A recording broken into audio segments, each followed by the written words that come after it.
Have you ever held a broken piece of glass up to the sunlight and noticed how the jagged edges catch the rays in dazzling ways the smooth pane never could? That unexpected sparkle hints at a truth our hearts crave but seldom believe, that fractured places can radiate a beauty impossible for the unscarred. Keep that image nearby as we journey together, because today is about discovering how God turns the sharp shards of pain into prisms of blessing. Welcome, friend, to this quiet corner where distractions are asked to wait outside and hopes are invited to step in. Your presence here is no accident, no casual click among countless videos clamoring for your attention. Something deeper, wiser, and wonderfully intentional has drawn you to this exact moment.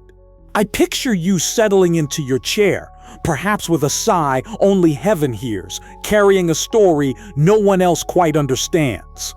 Life can scuff our edges and crack our confidence, yet those fractures never chase God away. Instead, He leans closer, eager to show us how grace flows through the very places we thought disqualified us. For the next few minutes, let each word be a gentle hand on your shoulder, guiding you from restless questions towards steady assurance. Picture a lantern lifted high on a dark trail, illuminating one step at a time. That light is the heartbeat of this message. Our theme is simple yet profound, from brokenness to blessing. Not the paper-thin blessing of a polite nod, but the sturdy, soul-anchoring favor that rebuilds what sorrow tried to steal. If that sounds too good to be true, it only means you're ideally placed to experience it. Listen to this promise nestled in the Psalms. He heals the brokenhearted and binds up their wounds. The poet does not paint God as a distant observer, noting our pain from a safe perch. He shows us a physician who rolls up his sleeves and tends to shattered souls with focused care. Then there's Isaiah's vision of beauty emerging from ashes and a garment of praise replacing a spirit of despair. Those words were first breathed to exiles who wondered if joy had an expiration date. Yet the promise still echoes today across valleys of disappointment, reminding us that divine restoration never runs out of time. The Apostle Paul, well acquainted with prison walls and private tears, dared to write, "We have this treasure in jars of clay."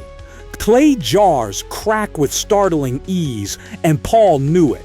His point was that the cracks become windows where the glory inside shines through. Perhaps you felt like a discarded vessel, chipped beyond usefulness, watching others glide forward while you sit in the shadows. I have been there too, listening to doubts loud enough to drown out hymns of hope. Brokenness can feel like a locked door bolted from the inside. Some wounds announce themselves loudly. Job losses, shattered relationships, frightening diagnoses. Others whisper so softly we almost miss them. Quiet disappointments, subtle betrayals, dreams shriveled by years of delay. Whether loud or soft, each wound can leave us wondering if blessing is reserved for someone more deserving. Yet God rarely starts where we expect. He gathers the shards scattered across the floor and shapes something stronger than the original design. In His hands, nothing is wasted, not even the pieces sharp enough to draw blood when touched. Allow me to share a true story that still stirs me whenever I recall it. A young musician named Daniel had spent years dreaming of recording his first album, pouring every spare dollar into studio time.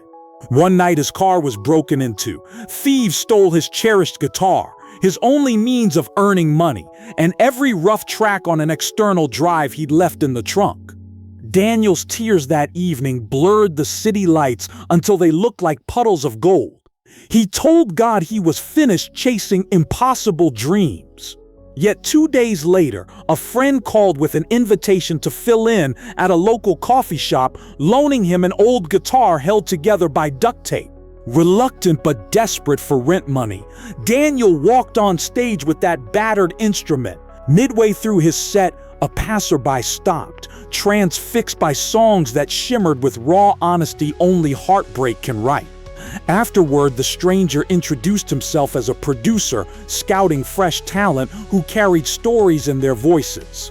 Within months, Daniel's new album, recorded for free, charted higher than he had dared pray for, and the stolen guitar somehow resurfaced, delivered anonymously to his doorstep like a note from heaven that said, "I'm not only restoring what you lost, I'm enlarging your territory." Daniel's journey mirrors countless quiet miracles sprouting in our own backyards. God specializes in taking what robbers steal and weaving redemptive melodies no thief can silence. Just as Daniel's cracked dream opened wider doors, your present fracture may be the hinge on which a greater blessing swings. Think of Jacob limping away from his midnight wrestling match, hip aching, yet heart renamed Israel, the prince who prevails. The limp remained as a lifelong reminder that blessing cost him something, but also that God met him in the struggle and never let go. In the kingdom economy, limps become landmarks. Consider Ruth gleaning leftovers in foreign fields, grief still fresh on her tongue. She had no scheme to engineer a fairy tale ending.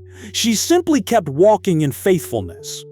What she found was a redeemer named Boaz, and a place in the genealogy of the Messiah himself. Maybe your story hovers at a crossroads, where one path spells resignation and the other whispers resilience. The pivot point will not be the size of your strength, but the size of your surrender to the one who strengthens. Strength grows in surrender, the way roots deepen in rain-soaked soil. Here is a gentle perspective shift. Brokenness is not your permanent address, it's the construction site where blessing gets built. Walls must sometimes be knocked down before sunlight can flood a room. Demolition, uncomfortable as it is, prepares the foundation for expansion. Remember, the sweetest olive oil flows after crushing, the richest wine emerges from the press, and even a seed must split open before it bursts into green. Jesus himself chose to enter our frailty, wrapped in skin that could bruise and bleed. On the cross, he absorbed every splinter of our shame, then walked out of the grave carrying keys to unlock our prisons. So how do we move from theory to transformation? It begins with honesty. Raw, unfiltered, courageous honesty. Tell God where it hurts without dressing the wound in polite language. He already sees its depth and loves you still. Next comes humility, that willingness to place your story in his nail-scarred hands. Pride insists on hiding the cracks behind fresh paint. Humility allows the master potter to refashion the vessel with veins of gold running through every fracture. In divine kintsugi, scars shine rather than hide. Then we cultivate expectancy, the spiritual posture that leans forward even in the dark. Expectancy isn't naive optimism, it is sturdy faith anchored in God's character. It believes that if he can feed thousands with a boy's lunch, he can surely multiply your mustard seed trust into an orchard of testimony. While we wait, gratitude becomes our native tongue. We start naming small mercies, a sunrise that rinses the sky in coral, a friend who texts at the perfect moment, breath that rises and falls without conscious command. Gratitude doesn't erase pain, but it reframes it within the wide panorama of grace. Community matters too.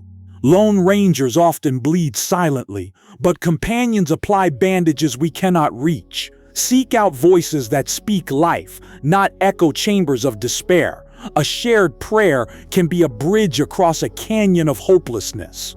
Obedience also plays its quiet part. Apologizing where pride once ruled, setting healthy boundaries, choosing forgiveness when resentment feels safer. Obedience preloads the future with blessing, even when emotions lag behind. Motion often precedes emotion in the life of faith. Remember Elijah weary under the broom tree, begging God to end his assignment. Heaven answered first with rest, then nourishment, and finally a still small voice that redirected his calling. Fatigue is not failure. Sometimes it signals the need to slow down and listen again. Job, stripped of nearly everything, held on to a thread of trust, and that thread proved unbreakable.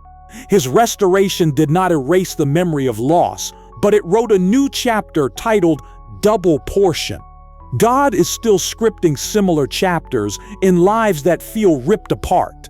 Peter tasted bitter regret after denying Christ, yet he encountered a breakfast of fish and forgiveness beside the sea.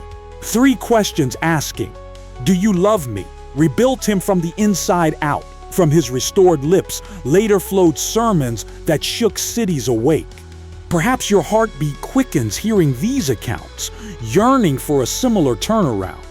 Know this, the author of their stories is composing yours with equal tenderness and power. He isn't pacing heaven's hallways wondering how to salvage your situation. He already holds the blueprint. Take a moment now. Let your heart be still. What is God whispering to you in this quiet space? Breathe. Let His presence settle over you. Feel the gentle hush brushing against every anxious corner. If something stirs, a picture, a phrase, a conviction, lean into it rather than analyzing it away. Faith often starts as a whisper before it crescendos into a shout. Give that whisper room to grow. Dare to believe that your cracks can become channels of living water for others. Ask God to bless you, not by erasing your past, but by redeeming it. That prayer may feel costly, yet the return is beyond calculation. Engage further by opening scripture this week to Psalm 147, Isaiah 61, and 2 Corinthians 4. Let their words seep into the soil of your thoughts until new shoots of hope appear. Share those discoveries with a trusted friend and watch courage multiply like seed on fertile ground. Consider journaling one broken area each day, followed by 3 blessings you've noticed despite it.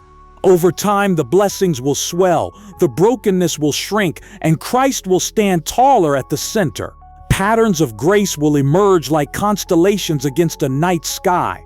If you belong to a local church, reach out to someone on the pastoral team and simply say, "I'm ready for the next step." Transparent words often unlock hidden doors. God delights in meeting people who walk through those doors with humble expectancy. For those feeling utterly alone, remember prayer makes distance disappear. Whisper, "Lord, send me a companion for this journey," and stay alert for His surprising answers. The package seldom looks like the wrapping we imagine. Here is your call to action, clear and simple. First, pause this video long enough to text or email one person who needs a reminder that brokenness is not the end of the story, and share what resonated with you today. Second, subscribe and click the notification bell so these daily moments of hope find you without fail. Then leave a brief comment of one blessing you're claiming. Your words just might be the lifeline someone else grasps at 3 in the morning. Before we part, allow me to speak a blessing forged in personal need and refined by God's relentless faithfulness. May the cracks in your heart become skylights for heaven's glow. May every echo of past failure be drowned out by the symphony of redemption singing over your life. May you discover strength where weakness once reigned and laughter where silence brooded. May your journey from brokenness to blessing become a map for many weary travelers. And may the grace of Christ keep surprising you, the love of the Father keep surrounding you, and the fellowship of the Spirit keep guiding you now and always. Go in peace, lantern of hope held high. The road ahead is brighter than you imagine because the one who leads you is both compassionate and unstoppable. I'll meet you in the comments to celebrate each step from brokenness to blessing until we gather again.